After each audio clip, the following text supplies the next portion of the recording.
Esperarem un moment que vingui la Mili i ens hi posarem.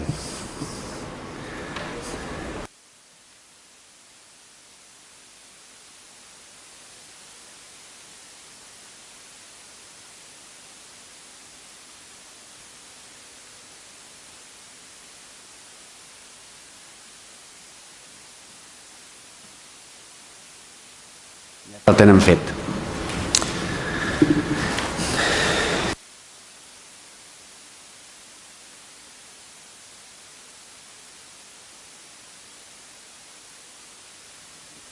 Molt bé, molt benvinguts.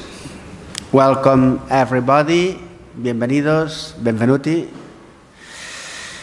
Siamo molto lieti di avere questo convegno qui su una questione che per noi è veramente importante, come si vedrà, non soltanto per l'archeologia, ma anche per i nostri studi sociali della contemporaneità. È per questo che c'è gente della fashion, gente della moda, che sono anche iscritti. Non tutti vengono adesso, ma dopo li vediamo. Welcome everybody. We are really happy to have you here for a topic which is not only of our archaeological interest, but also we feel it as an important point of view about our research, about society in contemporary times. After all, fashion, the wheel of luxury, is important in all periods, as I'll try to explain later. Bienvenidos para un tema que, como decía, no consideramos solo de interés arqueológico, sino de interés para la línea de estudios sociales del museo hasta hoy mismo. Y que, por lo tanto, esperamos que nos ayude hoy, y luego, si Miguel puede tirar para adelante la publicación y Emili pues pincha por otra parte, para muchas cosas. I el que he dit, com que ja ho heu entès tots, doncs no ho repetiré. Val la pena. Val la pena, y a partir de aquí m'agradaria explicar unas cuantas cosas que... ¿En qué idioma lo hacemos? ¿Todo el mundo entiende el inglés? ¿Y así lo entienden todos? ¿Sí? Pues como mi inglés es catalán, es catalinglish, pues se entiende mejor. Los latinos también. Well, it's something important to say that in 19th century, after the theories of Marx on society, economy, and so on, someone else had another point of view. As you know, Thorstein Veblen published in 1999 a book called The Theory of the Leisure Class, an economic study of institutions. The leisure class, the upper class, which had the possibility of leisure, determining not only taste, fashion, but also social inspiration, which crossed from above to below, from below to above, the whole society. That did not contradict the fact that, after all, economy rules the world. But that was an important point of view to say, be careful. Symbolic questions. How beautiful I am looking at you are very important. And be careful, because if I cannot pay for a diamond, I can pay for a glass. Well, that point of view was reworked really deeply in in French post-structuralism by, as you know, Pierre Bourdieu. His book on Distinction, a social critique on the study of taste, a social critique on the study of taste. You know the crossing of ideas with Kant, the social critique, no, the rational critique of arts, the rational critique of society.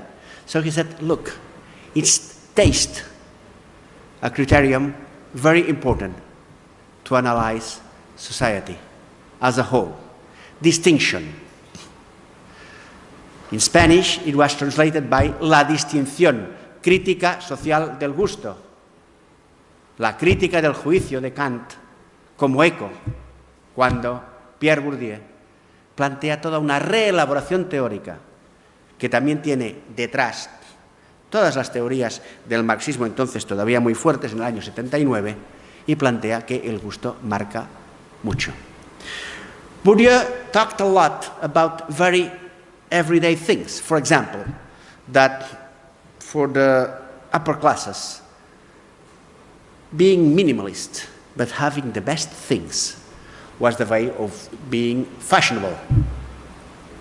On the reverse, the underclass was very happy to have everything, a Baroque atmosphere, and to have big plates of beans instead of having a minimalist nouvelle cuisine.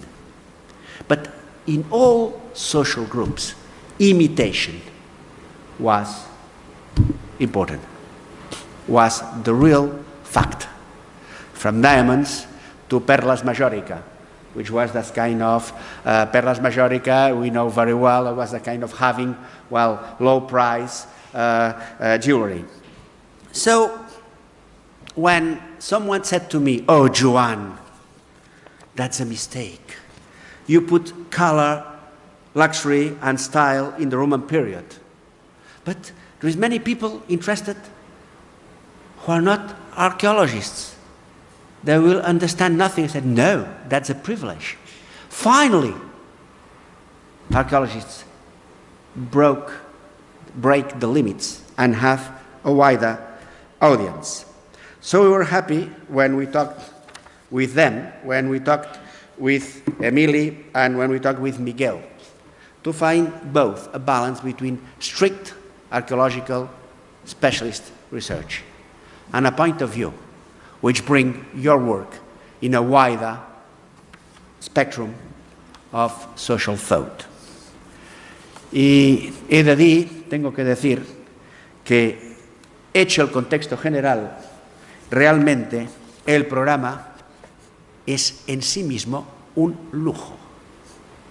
Es algo impresionante y que para nosotros como Museo de Historia, con una fuerte base arqueológica, es realmente importante porque puede dar un nuevo valor a muchas de las piezas que desde el archivo arqueológico Emily, junto con otras personas, cuidan, o desde lo que es la restauración y la conservación, Lidia y Ana, pues también tienen en cuenta. O a la hora de programar otras cosas, que veo que está también Elisenda, pensamos en otros aspectos, que desde luego vamos a hacer después de esto.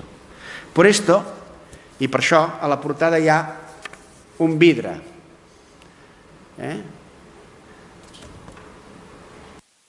Per què?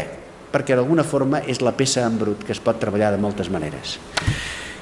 E così finisco la mia piccola intervenzione. Ho fatto un po' saggio di parlare nelle lingue che sono venute qui e tante grazie a tutti. Adesso Miguel e Emily devono parlare molto più seriosamente che me. Mi scuso di non essere archeologico. Nobody's perfect. I'm not an archaeologist. I'm sorry. I've come from the field of urban planning. Gracias. Buenos días. Good morning. Buongiorno.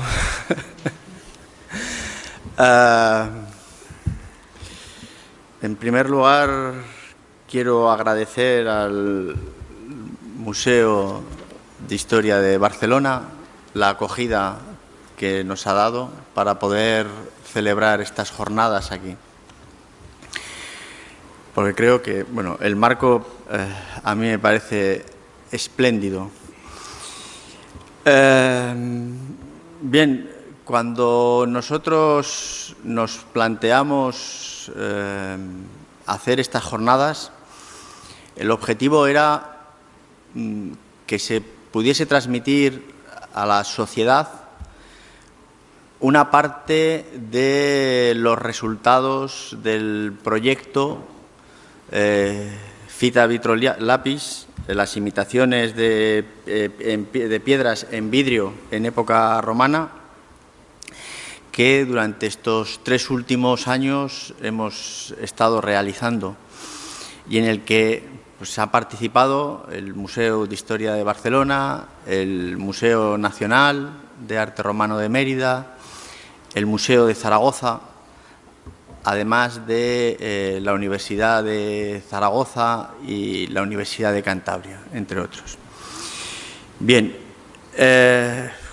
cuando nosotros nos planteamos este objetivo, lo que queríamos era que el tema de las imitaciones estuviese un poco contextualizado.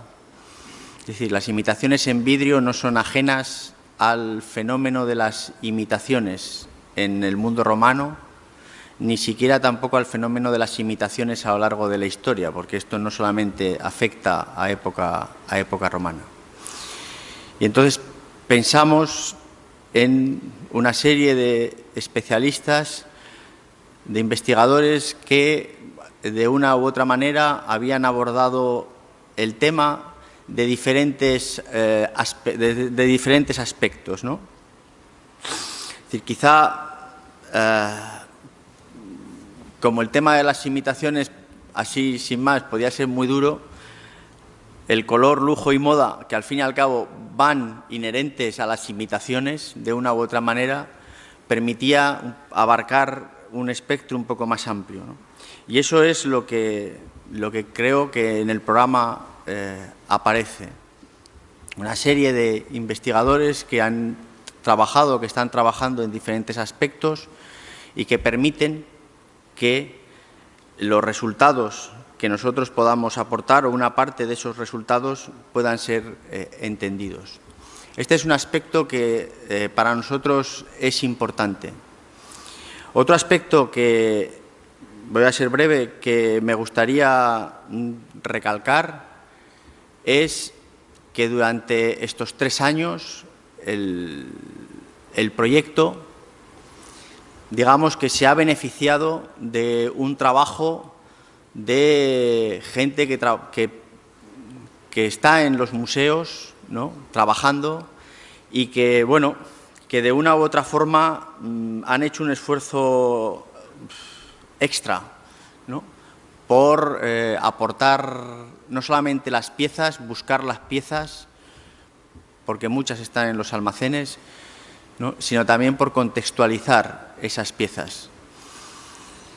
Nosotros esperamos que de una u otra forma el proyecto pueda también devolverles un poquito de información a esas piezas, a los museos, y que también de forma indirecta la sociedad, aquellas personas que estén interesadas también puedan, digamos, acceder a esa información.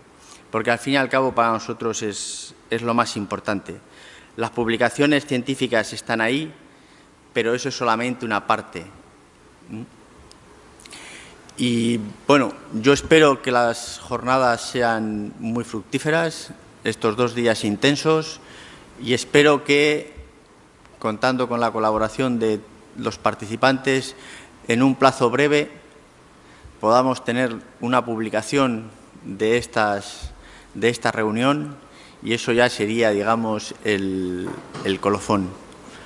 Yo no tengo nada más que agradecer a los intervinientes la amabilidad que han tenido de venir hasta Barcelona y de participar, y al resto, pues muchas gracias por considerar que este tema merece la atención, o merece por lo menos la atención de la sociedad. Nada más. ¿Quieres decir algo? Hola, buen día, buenos días, good morning. Yo, más que nada, y para ir rápido ya a pasar en materia de las sesiones, insistiré en lo que decía Miguel. El Museo de Historia de Barcelona es el depositario de todos los materiales arqueológicos, de todas las intervenciones arqueológicas que se hacen en Barcelona, y concretamente este material queda depositado en el archivo arqueológico, que no está aquí en el museo físicamente, sino que está en una zona industrial, porque es un edificio de grandes dimensiones que aquí en el centro de Barcelona no puede estar, y que tenemos allí todo el material. Cuando Miguel nos llamó para si queríamos participar en el proyecto Fibila y si teníamos materiales que podrían formar parte del proyecto, en aquel momento teníamos identificadas, no sé si me acuerdo, eran unas 6 o 7 piezas, media docena, 10 a mucho. Después de este proyecto han entrado más de un centenar de fragmentos que entran en el proyecto Fibila. Esto es lo que nosotros tenemos el material depositado en el museo, pero no para que esté almacenado sin más, sino para que, o sea, la función del museo es conservar, estudiar y difundir, tenerlo organizado todo para que sea accesible y consultable, y a partir de aquí aprovecharnos de los resultados de los estudios, porque o sea, hacemos la información mucho mayor de las piezas que tenemos custodiadas. O sea, es un círculo que se cierra. O sea, tenemos la pieza, se estudia y la información que se saca de esta pieza revierte en el conocimiento de las colecciones del museo, que a la vez servirá para que otros estudiosos en un futuro ya tengan esa información al alcance. Nada más, esto es una parte, creo que es muy importante de la función del museo, y yo creo que ya muchas gracias por venir a todo el mundo, y yo creo que podemos ya empezar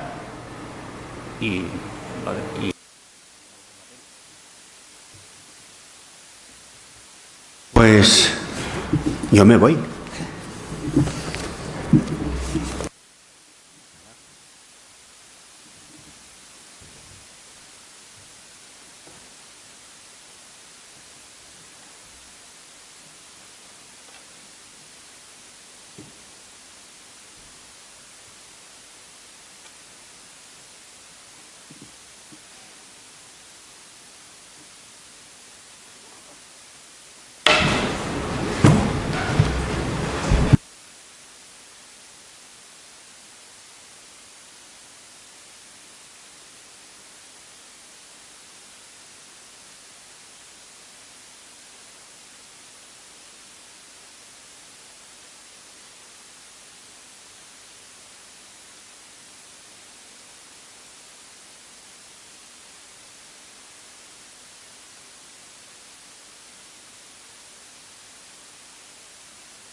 Antes de empezar, que vamos un poco adelantados, además, como hoy es un día un poco fastidioso, porque además ha habido muchos problemas para acceder a Barcelona, porque ha habido distintos incidentes por culpa de la lluvia en los trenes, en los accesos a la ciudad. Vamos a dejar un poco también a ver qué sea la hora, pero comentaros que la primera sesión de esta tarde, ¿a qué hora está prevista?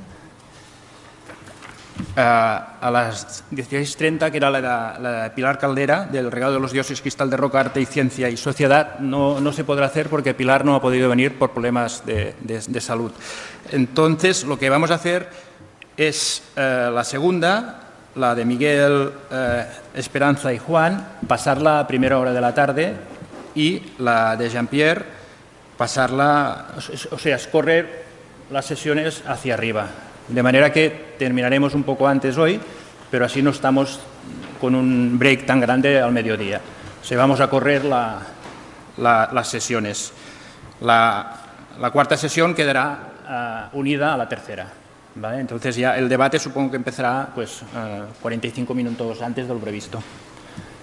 En principio, en tu caso, después ya lo volveremos a repetir por si viene más gente, Y en principio a las de mañana sí que el programa sigue cerrado, que no hay ningún problema.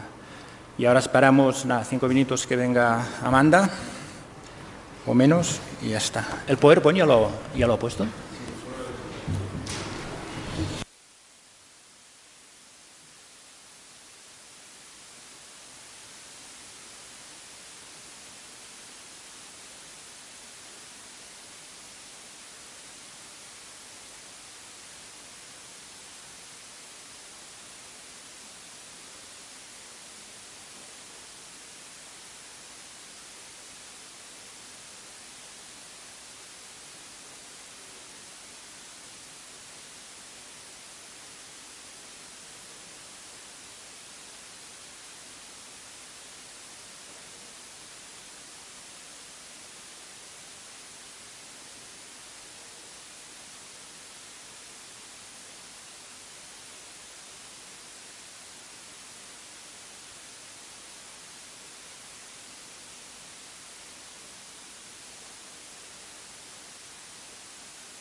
Bien. Vamos a empezar la primera sesión con la intervención de la profesora Amanda Claridge, que es profesora emérita en arqueología romana en el Royal Holloway y en el Warburg Institute en la Universidad de Londres. Es especialista en arte y en escultura romana y en el estudio de los materiales empleados en ella.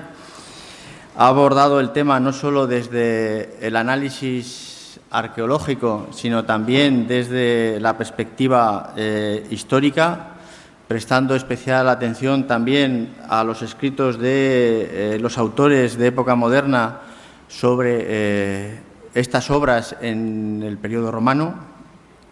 También en su investigación se ha centrado en lo que se refiere a las propiedades físicas y técnicas de los materiales ornamentales, incluyendo, y esto es lo que a nosotros también nos interesa especialmente, el valor del color en los materiales pétreos. Como aparece en el programa, va a hablarnos del color in the Roman material culture. When you want. Well, it's a great pleasure to be here, and I'm very glad to have the chance to hear all the other papers in this conference, because I am not a specialist in glass, nor in the whole questions that are being raised here, which are very interesting as far as I can see. The very issue of fashion in antiquity is a complex one. We don't know we don't have any particular reasons to believe that the ancient world saw colour or luxury or style in the terms in which we do. And so we look to other cultures post-Roman to try and understand more, but we are also up against huge technical and scientific difficulties in defining what we are talking about. So, as I say, as a non-specialist in glass and in all the topics which will be explored in the today and tomorrow, I would like to just offer some general thoughts about my experience of trying to analyse technique and colour, the question of cost and of significance in ancient polychrome materials. The Roman world is the most polychrome world there ever was. There was more colour in the Roman world than any other society before or since.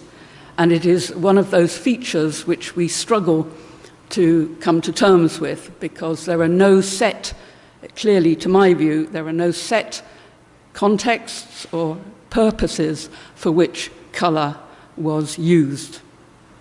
So we look at, I'll get to this, we have to look at it in the first instance from a purely objective point of view. If we prejudge what we think we're going to find, we will find it. But if we try and establish as clear a set of non-value judgments on our material in the first instance, then we can proceed to further analyses. So material culture is a term which has come only recently to archaeology, really. We used to talk about artifacts, objects made, natural and artificial materials made into things by humans for human uses.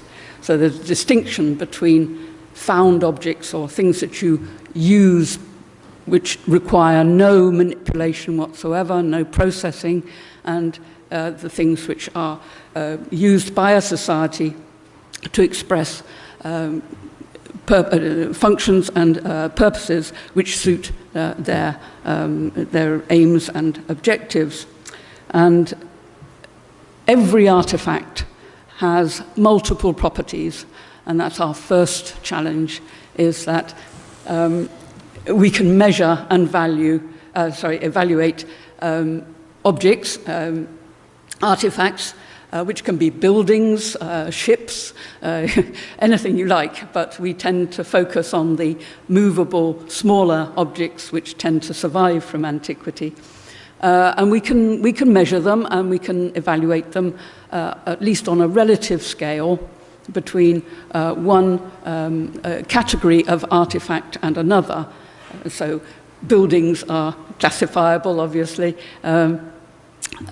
according to all sorts of different criteria.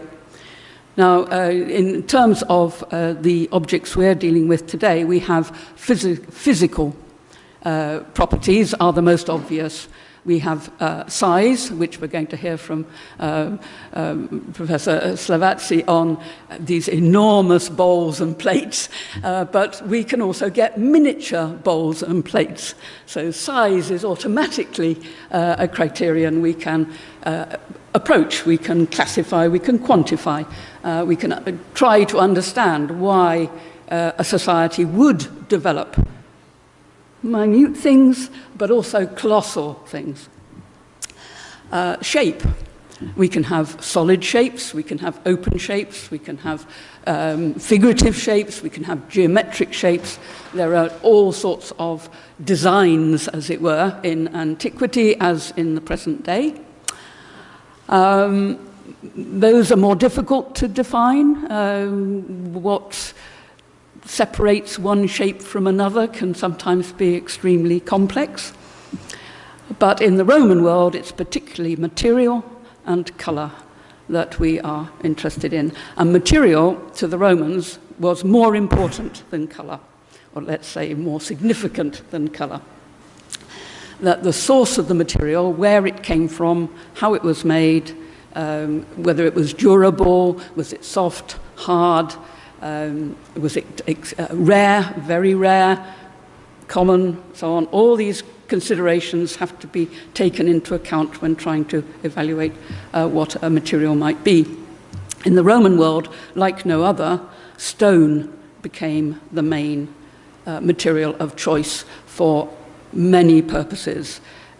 Metals and obviously wood and stucco and clay and all the other materials, of course, also have their function, but it is one of the characteristics of the Roman period is that stone acquires a significance, potentially, at least to judge from our ancient writers, where the stone came from was as important as its colour. Colour was sometimes, it was intrinsic, of course, to the stone, but the predominant definer of its importance to at least elite Roman culture was not the colour, it was the source.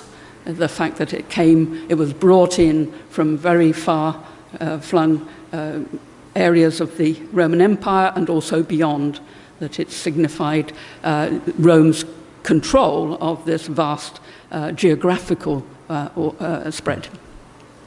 Okay, so the physical is actually the point we start from, as it were. Then we have to consider what is the function of the artifact that we're looking at, and that can be relatively easy. We can define it as a container. It's a utensil, something you use in order to carry out certain activities. It is an image, and of course imagery is another of the definers. So material, colour and image are the three principal phenomena in the Roman world which have received the most attention. Interior decoration, that is the surface finishing of floors and walls in buildings, is also an important source of information on colour, material and function, but they are less well preserved than individual loose items. And then, of course, jewellery, personal adornment, clothing, textiles, all the other furnishings and fittings that kitted out the ancient world. But unfortunately, so much of that is lost to us that we, if we're going to define our relationships between these criteria, between material, colour and function, we have to go, of course, for objects which are surviving. Now, glass, of course, survives in large quantities in fragments, but is relatively uncommon to find in large, complete examples. Okay, then there's technology, and this is particularly interesting to me, how objects were made and to what extent they gain value in their society by virtue of the skills, and that is the artistic side, the techne, the technological ambitions that are expressed by the attempt to make materials, colourful materials or otherwise, into artifacts by hand with the use of further equipment, mechanical, tool-worked. Do they attempt to treat them chemically by mixing one material with another to produce a new result? Do they treat them with heat to change the properties of the artifact itself? And I say artistic level of skill is our real most difficult of all these to assess. When we have a big enough sample, it's possible to judge an artifact which has been made to the height of the extreme of human ability in the period. But so often we have a relatively small sample and it's difficult to judge. But the Roman world in particular, we know, defined crafts, artistic skill according to material. They call craftsmen a faber argentarius, marmorarius, vitrarius, and so on, that you were defined by the material you worked. And your skill in working that material became more and more the definitive aspect of your trade, of your profession. The Greek world had often gone with the hand skills. You were a sculptor or a painter. You were a sculptor or you worked in, you modelled. So it was more the human agency that might be applied to many different materials. You could cast different metals and still be a single technician. In the Roman world, you tend to get more and more specialized. You get it dividing the actual processes of art into ever more specific categories of skill. So, all these properties interact with one another, and they're also very closely interrelated. But the thing we're talking about in these 2 days is an even more complex interaction between colour, luxury and style. And as I've understood from our introductory prefaces, style is here being understood in a very modern sense of a consensus amongst one group of people or more than one group of people to prefer, to choose and to express their group identity through the choice of particular styles in art and technical expertise. Now, there are two more which are essentially subjective. So we've had the objective things we can measure. The subjective ones are what counts as luxury, and we'll be hearing more about that, so I won't go into it all that much, but the idea that certain products, a certain expenditure is suitable to a particular class, social class, and that that is then becomes one of the defining characteristics of that class as to what they spend their resources on, how do they express their own status through colour and material. And then the other aspect I noticed from the titles of many people's papers is skeuomorphism. And this is a very modern concept, the idea that you might want to consciously reproduce in another material something which has been established as part of the repertoire in a different material. I'm not sure that the Roman world actually indulges in this. It's something I will be very interested to hear whether people can prove this to me, that in fact that glass was trying to reproduce semi-precious stones. I think that each material potentially has its own value, and it loses that value if you start to play games with the actual definitions of what is what material is. So, as I say, to get into the cultural and ideological significance of these materials that we work with, we don't have very many archaeological methods that we can use. We only have context. We can look to the purpose, as far as we can define it archaeologically, for which it was employed, where it is found, and specifically the conditions in which it was found, the associations in which it is found, may give us some clues to function, and function can have social implications.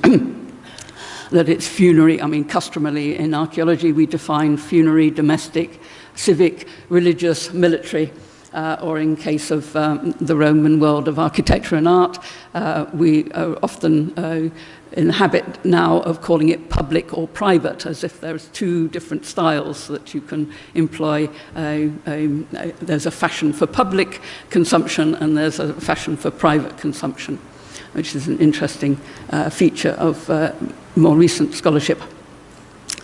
It's expected within each context a hierarchy of material values will have operated on the basis of personal wealth and or social status. Because the Roman world, another feature which is very characteristic of it, is that personal wealth is not restricted to one particular social class. The aristocracy do possess a disproportionate amount of that wealth, but there were other classes, the ex-slave classes, who could reach almost and sometimes outstrip the amount of wealth that other aristocratic people possessed. So otherwise, we then turn to the literary sources and we try to find answers there. We read the ancient authors. We're very fortunate that we have rich epigraphic and literary evidence. We can turn to Pliny the Elder for the objective side. He talks about materials, he talks about techniques, he talks about individual craftsmen. But we also have a wide range of philosophical, rhetorical, medical, and technical treatises, which often treat with the same, deal with the same materials. And then on the subjective side, what people saw when they looked at these objects or handled these objects, we have the poets and the satirists and the dramatists and the novelists and the historians. So they're the words that describe these things, which are often very specific to particular types of literature. So in practice, I find, at any rate myself, it's quite difficult to get these two data sets to fit. That you have objective information, supposedly, on the archaeological side, and then you have the subjective information coming from the literary side. The textual database or the data set is one thing, the archaeological data set is another.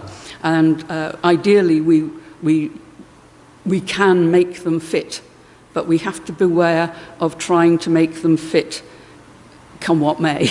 That often they will not fit, and they're best left separate. And we have this grey area in between the technical information we have and the consumption information we have, and that we know they must somehow fit, but they are going to do so on the basis of theoretical models which will allow to import socio-economic, political or ideological significance to fill the gap between our two types of evidence. One thing that concerns me particularly with technical studies is that we started in the 15th century trying to identify the material artifacts with the written sources. And we've inherited a whole dictionary of assumptions, which is that certain words mean certain things. And we do this, we should be re-evaluating that at every generation, but we tend to just use the same ones time and time again. And it is the case that there are a number of words which continue to give us tremendous difficulty in the context of colour and in the context of materials. We so very rarely hear in the literary sources of the practitioners of art, the technicians. Some of them reached very high status, but they were not the writers, except in the case of Vitruvius, the architect. Pliny is not a technician. He's a consumer, as it were, not he's an interested scholar. So we tend to look for proxies in post-Roman times to try and help us understand, and we do that at our peril. So, as I say, colour, luxury, and style are very interesting concepts, but I wait to hear how they actually fit together in the context of glass. But I thought I might share with you some of the problems that I've faced with the application of such questions to Roman statuary, which is my particular interest.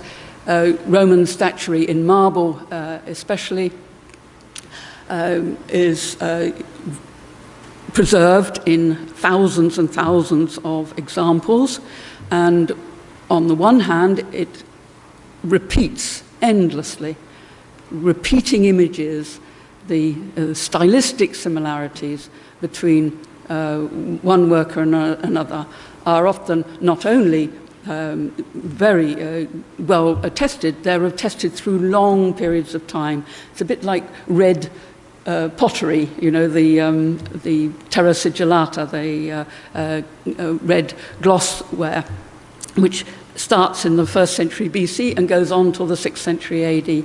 And it's still there as a constant basic component. With statuary, you get these figure types which begin in the 2nd or 1st century BC and go on until the late Roman period. There is sometimes 600 years of repeating images.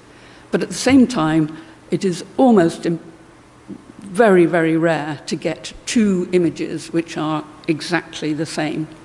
So variety is built in to the repetition. The repetition is there for a purpose. It's there to keep the vocabulary alive. It makes art and artworks comprehensible to their consuming group and to others. They will recognize the work of art immediately, and it allows them also to compare one work of art with another down to the very minimal detail. So these tiny variety in types of material used, the types of color used, everything like that can be varied from one work to the next.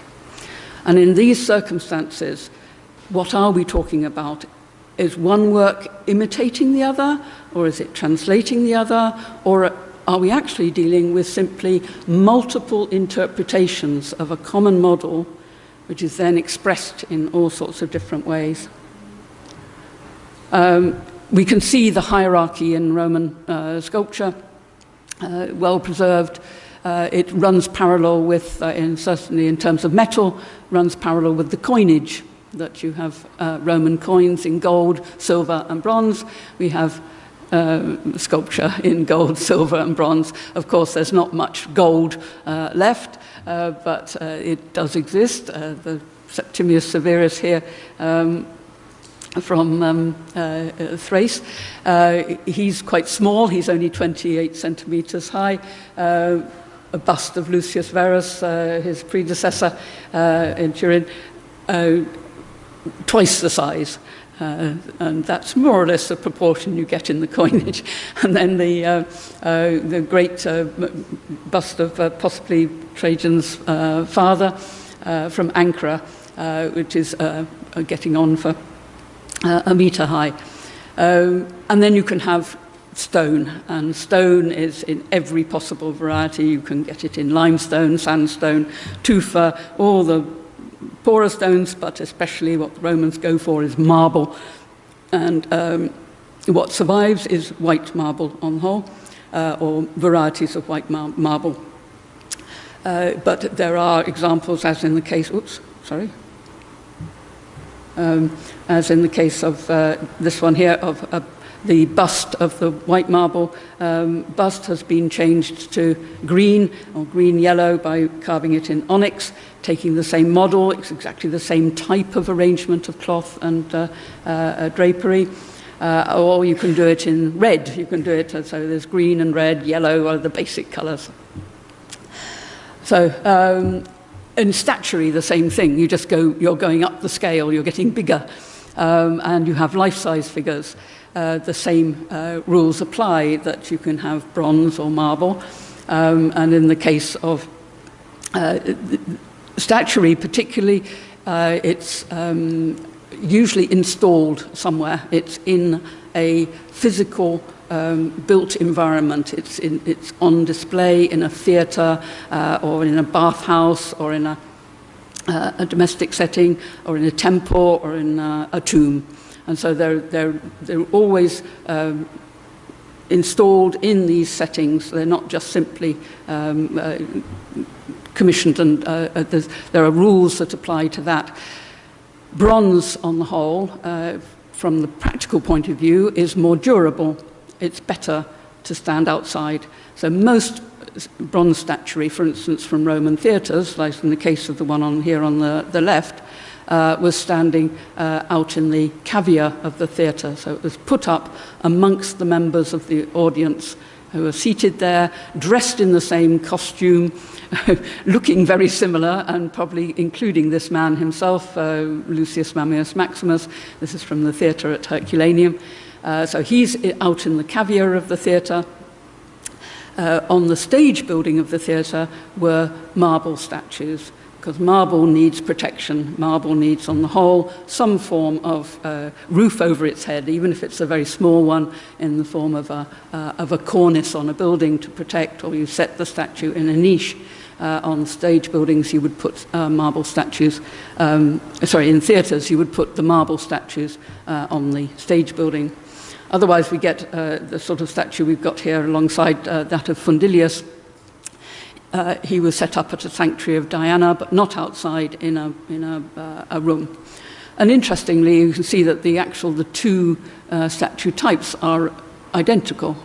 There's absolutely no reason to doubt that this man here, the carver of this statue, was following the same model as this. But whether he was copying or reproducing or trying to imitate the bronze is questionable. It's not immediately given that that is what is going on. If anything, the bronze may be trying to imitate the marble. The marble has certain problems standing up. Obviously, in bronze, the sculptor can manage to just have the figure very realistically standing on his own 2 feet.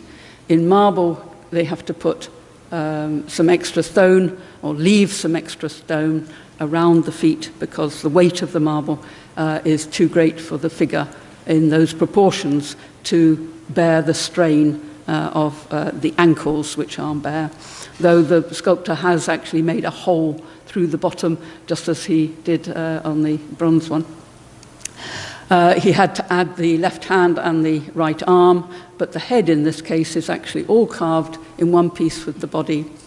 Now, if there was a difference, although these men are both of the similar social status, probably he's an actor, he's we don't know, but some form of professional at Herculaneum who'd obviously made a lot of money and is a benefactor of the theatre.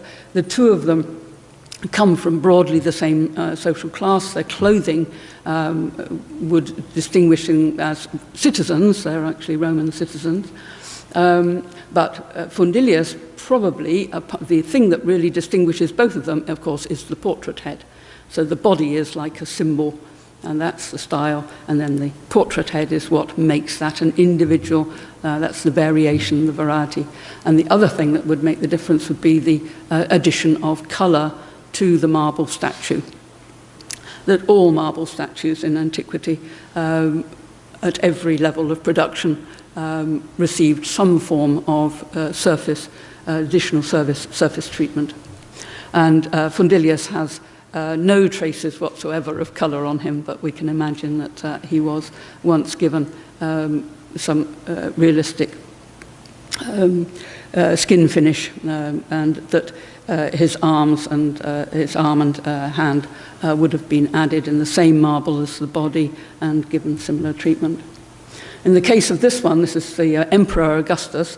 He's rather bigger than Fundilius, scale in his case. Most male figures in marble of non-imperial status are about 1 meter 90 to 1 meter 80 to 1 meter 90 males. Women are a little bit smaller.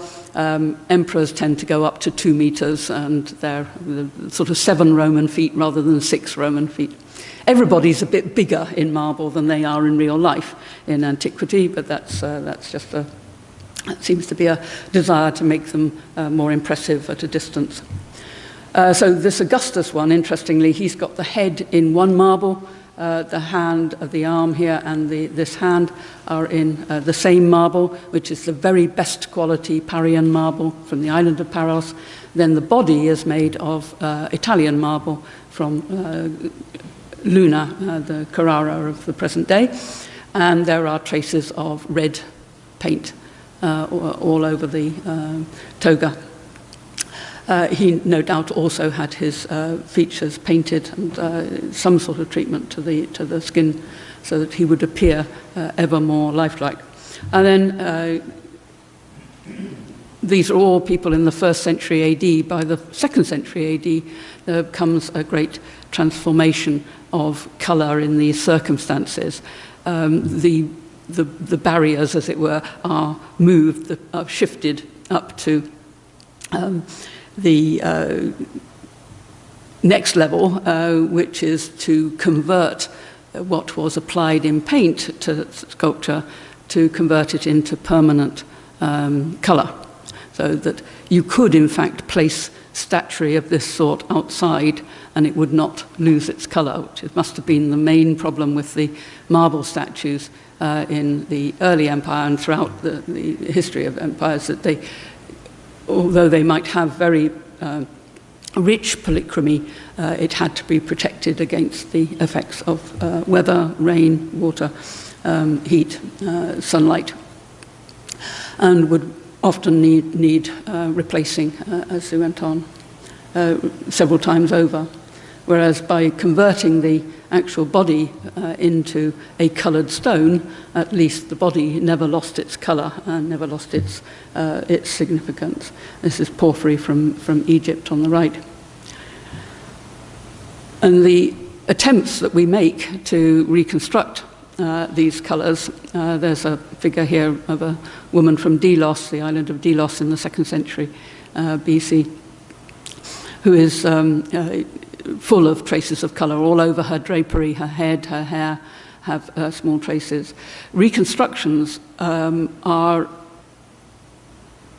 been made usually on the basis of plaster casts and on the basis of the identification of individual traces of pigment which can be identified. What we don't know actually is the medium. It's very difficult to be sure what the colour, what form the colour took.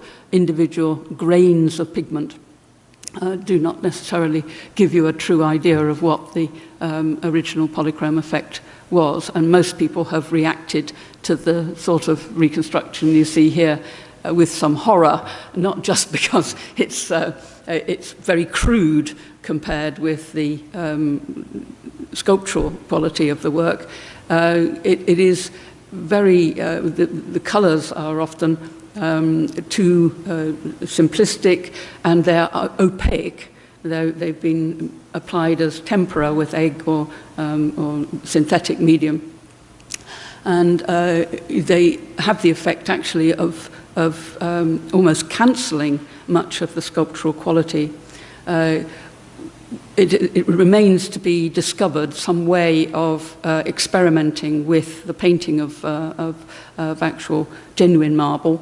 That's been done occasionally now, trying to find the answer to what is clearly in the written sources, the ability of these sculptures to appear totally real and lifelike. And they don't look real and lifelike in these sorts of reconstructions.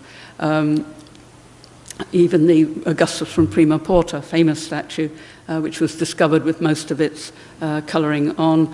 It's clearly been painted twice in its history, and it is extremely difficult to produce an interpretation of the colour traces with the right values to do justice to the quality of the sculpture.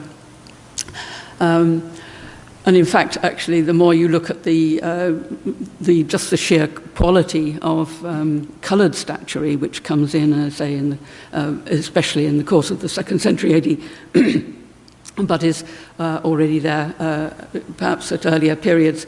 In the case of this Agrippina Minor from Rome, she is actually this is a bronze one from Herculaneum. This is a stone one, which is highly polished and looks exactly like metal.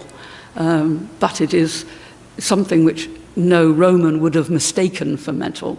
They would have known what this was, because actually this cannot be considered an imitation of the bronze. This is actually much more expensive it's much harder to carve.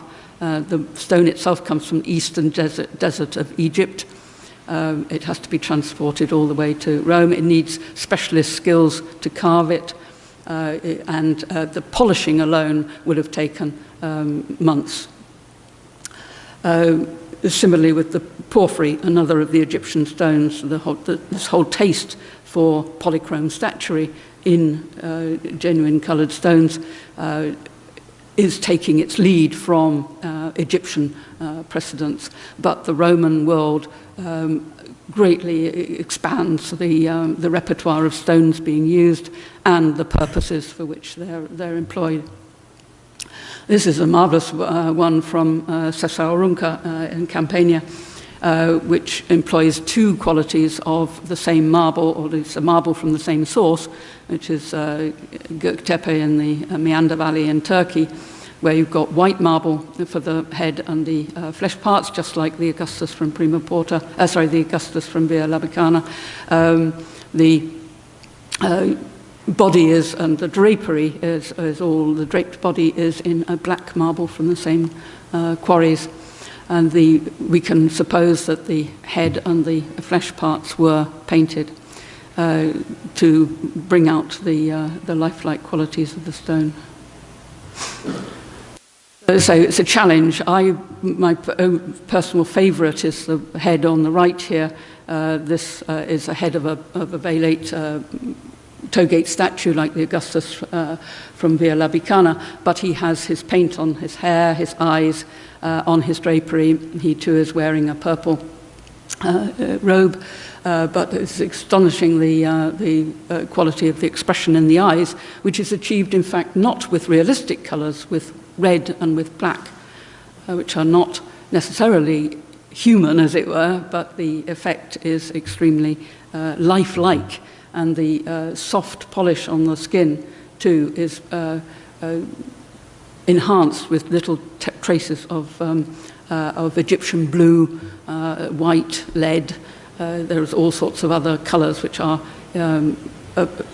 employed to bring out not only the modelling of the surface, but also, if we can imagine it being applied with a wax or resin to make it translucent, then it might well have had the quality that we very rarely see, but can occasionally be attested, like these panel pictures. This is just a flat ground. This is painting on marble. These other ones are also painting on marble, but painting on a three-dimensional canvas rather than a flat stone. And our division between painting and sculpture, of course, does not apply in the ancient world. So I think probably the best guide to what the polychromy of marble sculpture, in coloured marble sculpture, is to go to ancient painting. So the mummy portraits of Egypt in their finer versions. This sort of portrait from Pompeii, you can imagine these two. This is a portrait, pair of portraits installed in the front hall of a house, probably honouring the patrons. There's a bakery, actually. It's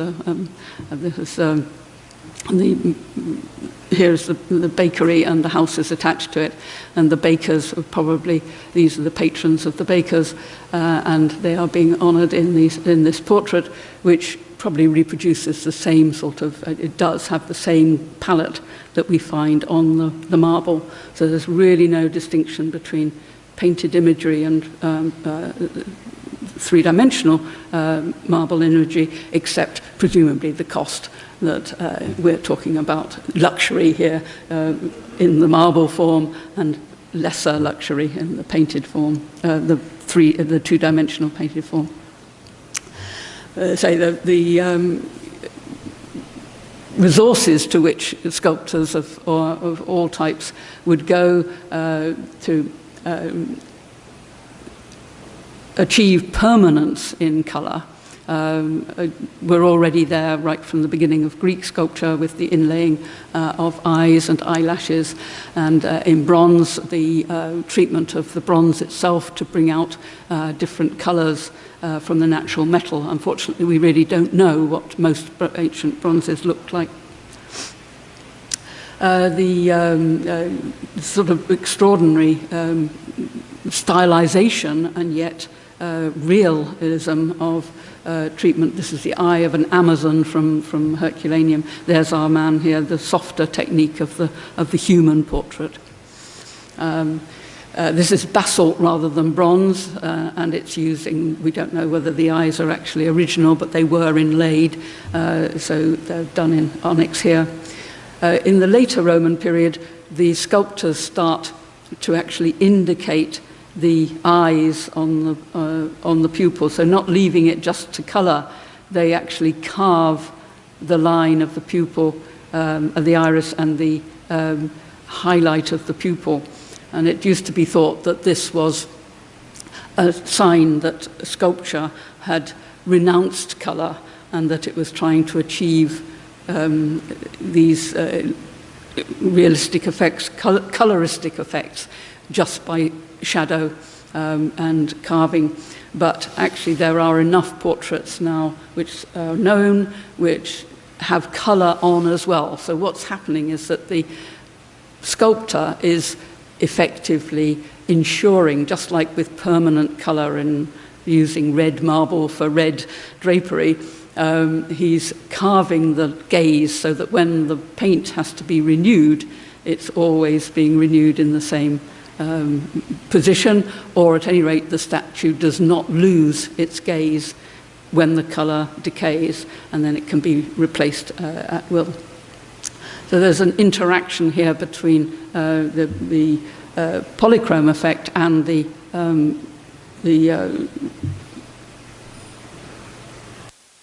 monochrome effect. Other examples of this, where I say the coloured statuary is a phenomenon of a very limited high status class. There's not that much of it, and it's almost all from Rome. It almost all comes from the immediate neighbourhood of Rome, and in fact it almost all comes from one or two villas, basically the imperial villas of Hadrian and of the Antonines. Unfortunately, so many of these statues are not provenance. We're not sure exactly where they come from. But it's interesting to consider, for instance, these two, where these are two different types of alabaster from Turkey, and they're both being used for subjects which could potentially be considered to be Asia Minor, Turkish in origin.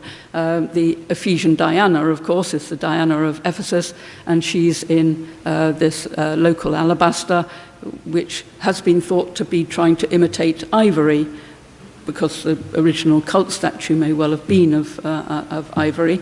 But at the same time, we cannot be sure that, in fact, this alabaster has, for the subject matter, as much significance by virtue of its provenance rather than its colour in this case.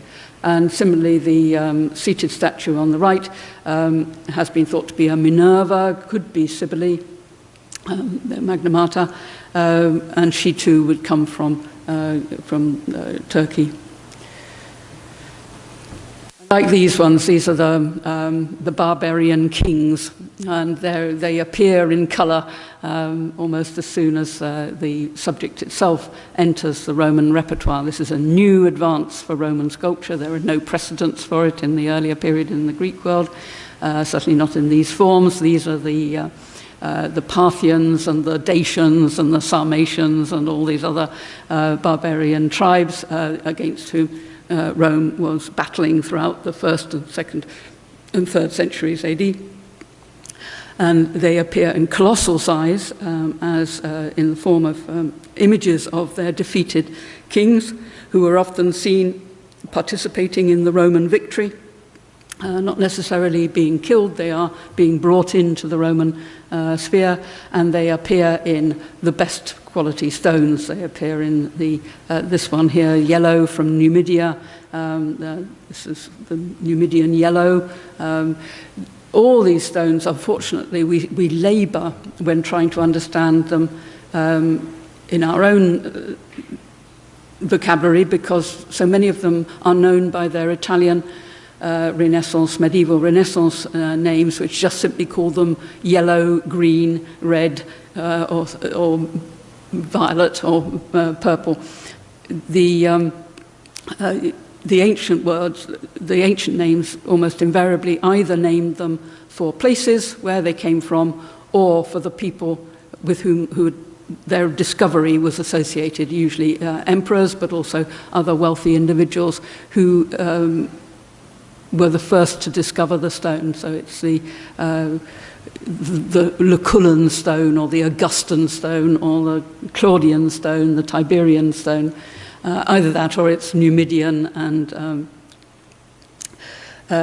Phrygian stone, or Thessalian green, or Carystian stone, the green ones. But so these ones are all in prime coloured stones. This Dacian king here is in the Phrygian stone. This Dacian here is, or barbarian, I'm not quite sure that he's necessarily a Dacian. He's in red porphyry. There is also a green porphyry example, which I haven't got a slide of, which comes from possibly the same installation. These figures were set up on the tops of buildings. They were standing out in the open air and could be seen from a distance, and were very vulnerable to weathering. So the permanence of the colour was another great advantage. The black one here, as you can see, is essentially the same design as this one here, but done in black marble. But you could also use the Phrygian stone with connotations of the area from which it came. Ganymede is a figure in myth from Phrygia, and here he is being born. He's the cupbearer to Jupiter. He's being borne aloft by an eagle in Phrygian stone, but his head was added in white marble so that it could be made to look much more lifelike. This one here is a kneeling barbarian, again, part of a piece of furniture, a very colossal tripod. But then the sculptors wouldn't leave alone. They did experiment with very careful choice of marble at the point when it's being quarried, and they could, as in the case of this woman here, manage to get her head in white marble, and then the rest of her body is also. They don't even have to join. They make the whole thing in just one block. Examples of these bust forms have been found roughed out in the quarry, where clearly it didn't work. The choice was not suitable, so they've rejected it, but these ones are the ones that succeeded. It's a very clever one here, where he managed to get just the head on the right, just the head on the in white. So, but you still have to imagine these being painted to add to the polychromy. There's a very clever piece of the same phenomenon, where the Göktepe marble, the one of the black and the white, typical of the Aphrodisian sculptors, they managed to get the torso out of the white and the animal skin out of the black.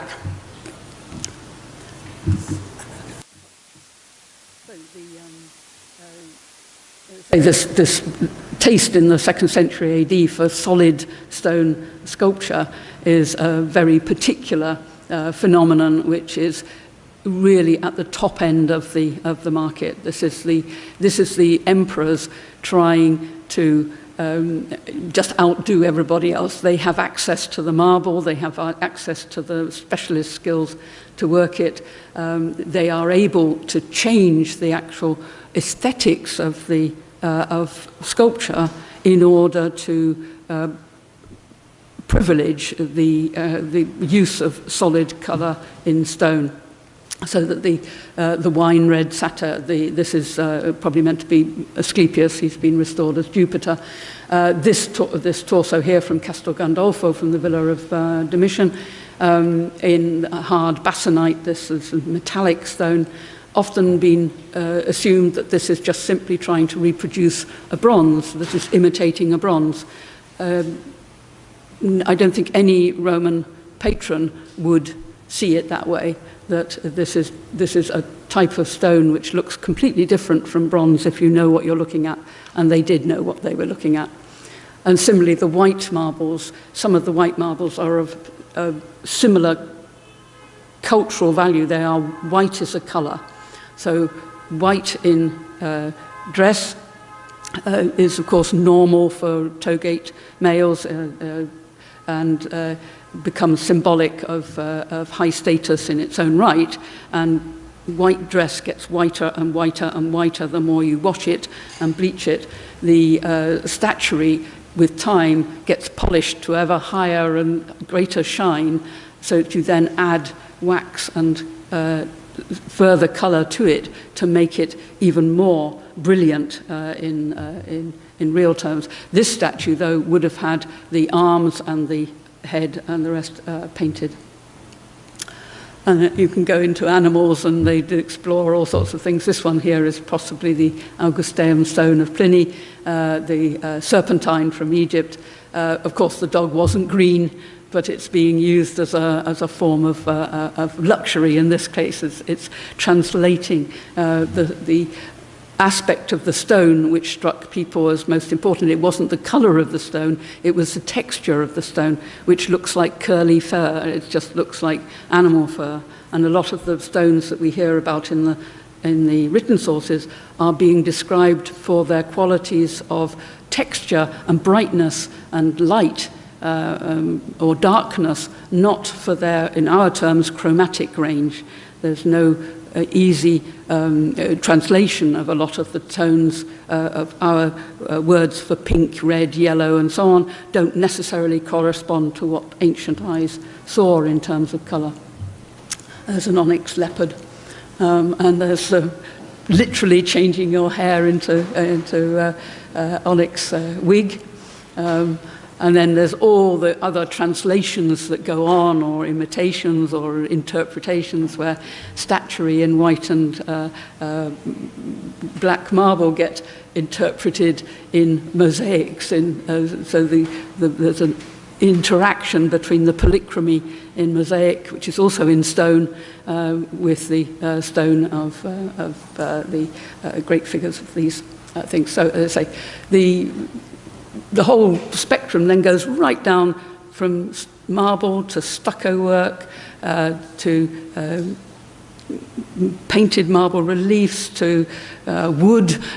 All these things are all part of the same spectrum, which are also treated in colour to give added value to the image. And I think we've still got a long way to go before we can understand the semantics of it all, the actual way in which these individual works are in dialogue within their socio-economic polychrome context. Thank you.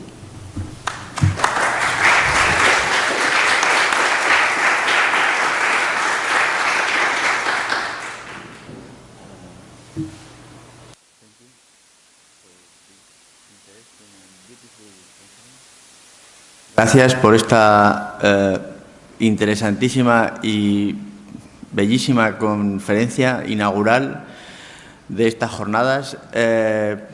Vamos a tomar un descanso de media hora y continuamos a las 11:30 con la segunda sesión y con el profesor Slavacci y la doctora Perna. Gracias.